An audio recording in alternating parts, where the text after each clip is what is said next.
I'm Debbie Bell hosking for Finextra TV at the SBS Summit 25 in Paris, and I'm joined by Andrew Steadman, Chief Product Officer, SBS. So Andrew, welcome to our Summit studio. Hello, it's nice to see you again. Lovely to see you. And of course, you've been spending a lot of time on the Summit floor, gauging responses. So the first thing I want to ask you about is challenges, because we always talk about challenges at these events and what's driving us forward.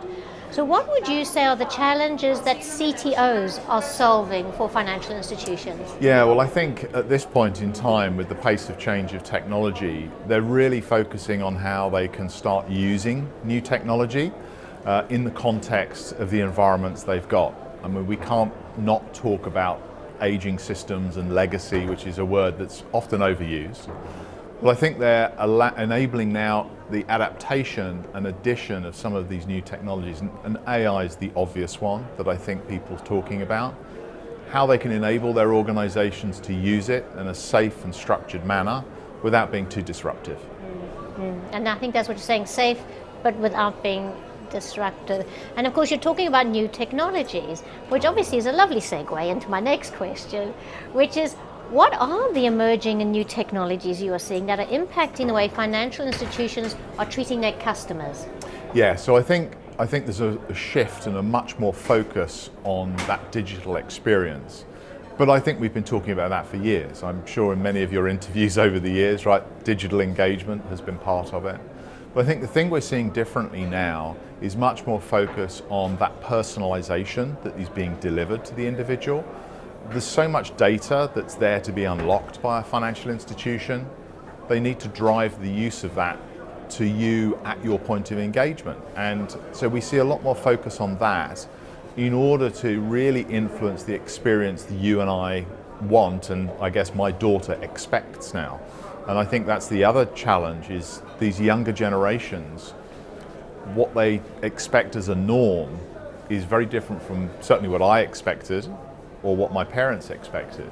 And so they're having to keep up with that. And we've always talked about those expectations being set by other industries. Financial institutions now are facing it with fintechs coming in, redefining the way data is used, the way data is applied. And of course, we all want immediate response. We want to know whether we can buy this thing.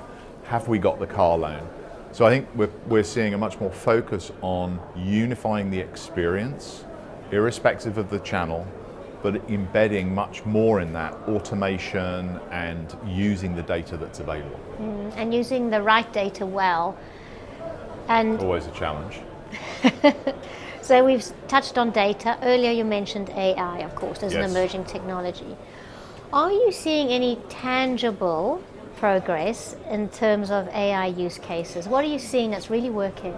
Yeah, so I think we see a lot of use cases being done. And interestingly, last night at the event we hosted, I was talking with one of our clients who was saying the problem they have is they have too many agents. And so they've got a plethora of agents because they're all being encouraged to use agents, and it's now creating a problem of how do I manage and catalog them all, but also more importantly, which ones are actually adding value to the business. When we've looked at them internally, we've looked at specific examples where you could apply AI to fix a problem, but it doesn't actually add value. And I think that's really the crux. And so examples we've seen, and we've talked about one here at the event, is our use of AI in collections, where by using AI, you can get a better response from collections activity. So it actually impacts your bottom line. Because we can't help but talk about AI without the impact of the environmental use of energy. And we see lots of commentary about this. So I think it's going to be very important that banks are focusing on the use case. What is the ROI for the investment in AI? We are focusing on that as the work we're doing, a key part of which use cases should we focus on, very much around the ROI of it, because it is such a broad technology. You could use it for so many things, but is it worth it for using? So I think for us particularly, I talked about the example in collections. I think the other example that we're seeing that is of a value is where I'm redefining the experience that is being delivered to the agent who is interacting with the customer, so that they can ask a question that really delves into the volume of data, so they can be prepared for the conversation with the customer. I think that shortens time obviously being money, leads to a more intelligent conversation with the customer, and of course back to, as we've talked about on the digital channel, it's equally important in non-digital channels that they have context, understanding, and they know that customer to build that relationship. And whether that's a call center, a collection agent, or just somebody in a branch, the more they can be empowered with the knowledge of the customer, not just the data, I think that's critical. So they're the sorts of use cases we're seeing, but I think it's going to be imperative going forward that banks make the decision that this is the right use case because it's going to add value, rather than I just could use AI for it, but should I?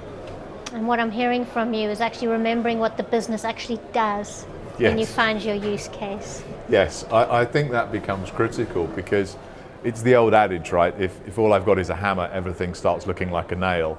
I think in this scenario, particularly, there's an encouragement in organizations to experiment with AI, which is a good thing. But I think you also need to have the structure and control that recognizes fast failure and say, let's stop this because it's not adding value to the business. And those that do add value to the business, focus on and invest more. And I think that's how we're going to see financial institutions be successful with their use of AI. Thank you, Andrew. That was actually a lovely summary of what's happening on the floor and the discussions you're having. And even hearing about too many agents, that was enlightening. So thank you so much for joining us. No, thank you very much.